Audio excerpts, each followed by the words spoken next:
Welcome to the Paint the Medical Picture podcast, a Nexsen Pruet podcast series for best practice tips and insights for all your healthcare practices coding, billing, compliance, and reimbursement needs. I'm your host, Sonal Patel. Hello, and hope everyone's having a good day so far.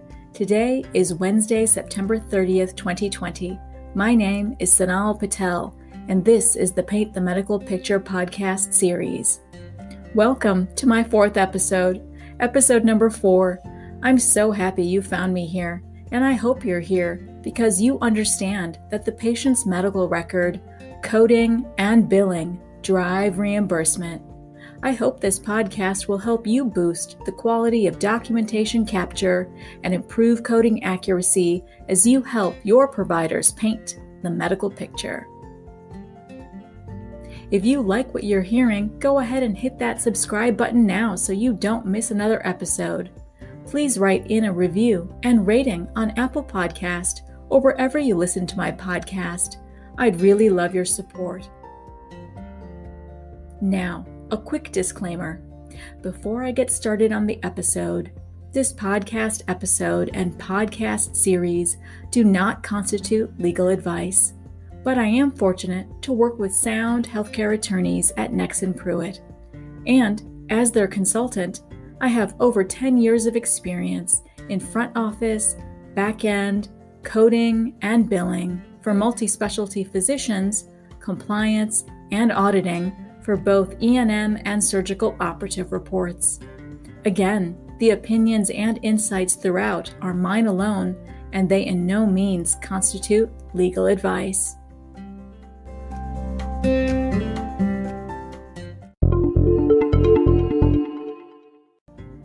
So, let's get into some industry news in what I call Newsworthy. I plan to feature the OIG's criminal and civil enforcement cases for the last Wednesday in each month.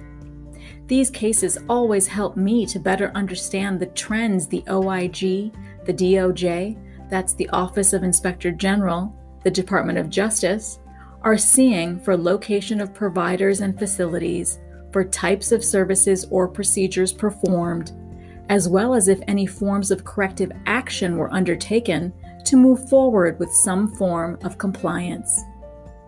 The month of September saw a total of 19 cases. Well, to be fair, that was the number since the creation and recording of this episode, so I'm sure my numbers are a bit off. There were the usual suspects of your run-of-the-mill doctors serving as oxycodone and fentanyl dealers, to much more complex cases involving superficial or topical electroacupuncture devices with high surgical price tags, as well as medically unnecessary diagnostic testing for nystagmus, rotational axis, nerve conduction, and nervous system testings. There was DME with a deactivated supplier's NPI number, who then funneled services through another's NPI number in a different state, and routine co-payment waivers. There were bribes and kickbacks galore in genetic testing and home health services. But I want to take a closer look at a case that piques my interest, and it involves a Pennsylvania Medicare Advantage plan who agreed to pay $2.5 million plus interest to resolve allegations of False Claims Act violations of incorrectly calculating anticipated plan costs in what is known as inflated plan bids to CMS. This Pennsylvania Medicare Advantage plan operates a number of Medicare Advantage plans for Medicare beneficiaries through its subsidiary companies. Medicare Advantage plans are sometimes called Part C or MA plans, and include bundled coverage for Medicare Part A, your hospital insurance, and Medicare Part B, your medical insurance, and usually for Medicare prescription drugs, Part D. These subsidiary companies submit annual bids that include anticipated costs for each Medicare Advantage plan to be offered the following year. The government alleges that these companies incorrectly calculated its actual prior costs in the financial plan bids submitted to CMS for contract years 2009 and 2010. The incorrect and inflated prior cost data resulted in higher base amounts in their Medicare Advantage plan bids, causing CMS to pay them inflated reimbursement levels. More details in this case of importance include that this settlement resolved a lawsuit filed under the False Claims Act in the U.S. District Court for the Eastern District of Pennsylvania by an employee of the company. Now, under the qui tam or whistleblower provisions of the False Claims Act, private citizens are permitted to bring lawsuits on behalf of the United States and obtain a portion of the government's recovery. The False Claims Act also permits the government to intervene and take over the lawsuit, which is exactly what happened here. The whistleblower in this case will receive around $500,000 as his share of the recovery. This case seems like something shiny and new, in my opinion, in the world of fraud cases, inflation of bids. Something to keep our eyes peeled for in the future, for sure. Now, the second case that I'd like to dive deeper into involves a West Virginia hospital that agreed to pay $50 million to resolve allegations of FCA violations by knowingly submitting claims to the Medicare program that resulted from violations of the physician self-referral law and the anti-kickback statute. The physician self-referral law, commonly known as the Stark Law, prohibits a hospital from billing Medicare for certain services referred by physicians with whom the hospital has a financial relationship, unless that relationship satisfies one of the law's statutory or regulatory exceptions, known as safe harbors. The anti-kickback statute, or AKS, prohibits offering or paying remuneration to induce the referral of items or services covered by Medicare, Medicaid, and other federally funded programs. Both the Stark Law and the anti-kickback statute are intended to ensure that the medical decision-making is not compromised by improper financial incentives and is instead based on the best interests of the patient. The belief that if, quote, improper financial arrangements between hospitals and physicians can influence the type and the amount of healthcare that is provided, end quote, is something that we have been accustomed to for years now. Allegedly, from 2007 through 2020, the hospital knowingly and willfully paid improper compensation to referring physicians that was based on the volume or the value of the physician's referrals or was above fair market value. There was also a whistleblower in this case who will receive a whopping $10 million as his portion of the recovery.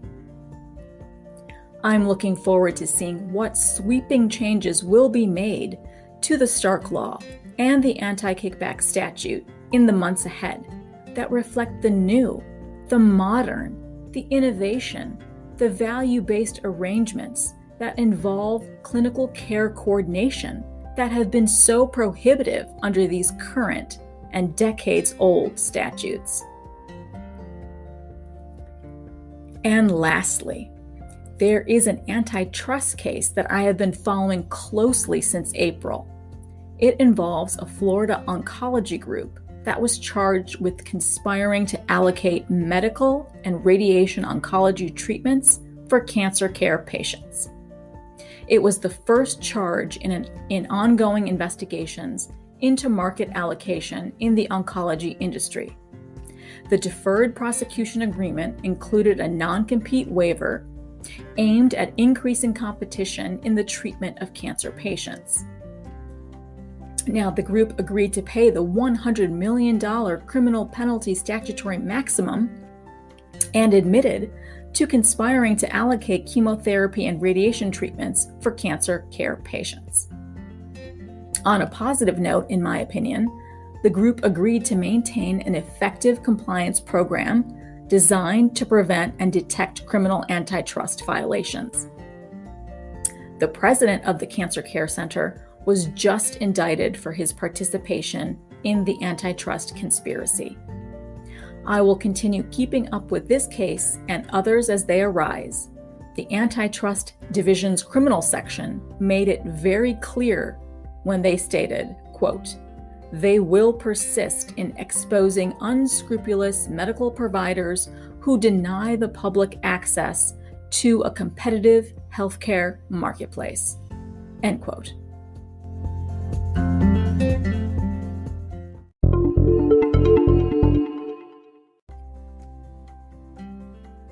And now, it's time for my best practice tip in what I call Trusty Tip. A comparative billing report, a CBR, was issued for breast re-excisions this month by CMS. It is CBR 202008.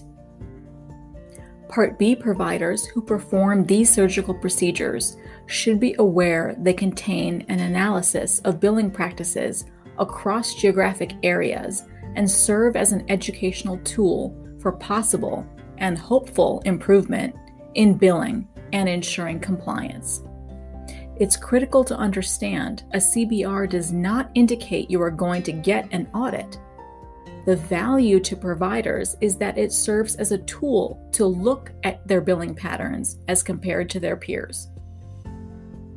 The value also includes the facts that specific coding guidelines and billing information will be detailed. The CBR informs providers whose billing patterns differ from those of their peers. But it is also important to realize that the Journal of American College of Surgeons stated that the re-excision rate reached 92% between 2012 through 2018. This high percentage rate is exactly why the CBRs are structured to help you focus on your billing patterns for specific CPT codes.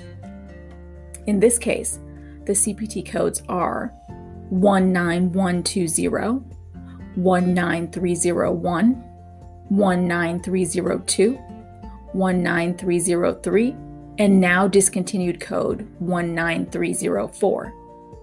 The CBR also identifies the provider's specialties who will be receiving it, and they include general surgery, physician assistant, surgical oncology, plastics and reconstructive surgery, and nurse practitioner.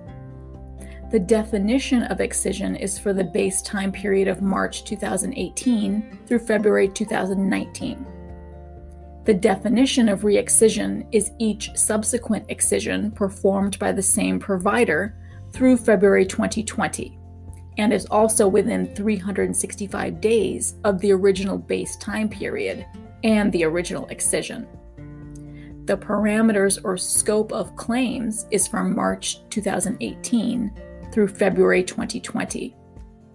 The CBR will deliver 3 metrics for you that include number 1, the percent of re-excisions, number 2, the percent of allowed amount for re-excisions, and number 3, the percent of beneficiaries receiving a re-excision. The criteria for receiving the CBR is that your re-excision rate was greater than 30%. Remember, your operative reports should detail the medical necessity for the re-excision to support the service, to maintain compliance. Understand the details and complexity involved in coding for oncologic resection when you are paying specific attention to the margins in a lumpectomy or mastectomy. Are you using your modifiers correctly when you're coming in for a re-excision of a lumpectomy cavity, when you must return to the OR for positive margins upon final pathology report? But by painting all these fine details of the medical necessity into the medical picture, a provider's documentation will support the code selection by its very definition. the medical necessity will be supported for a certified medical coder to abstract codes with accuracy.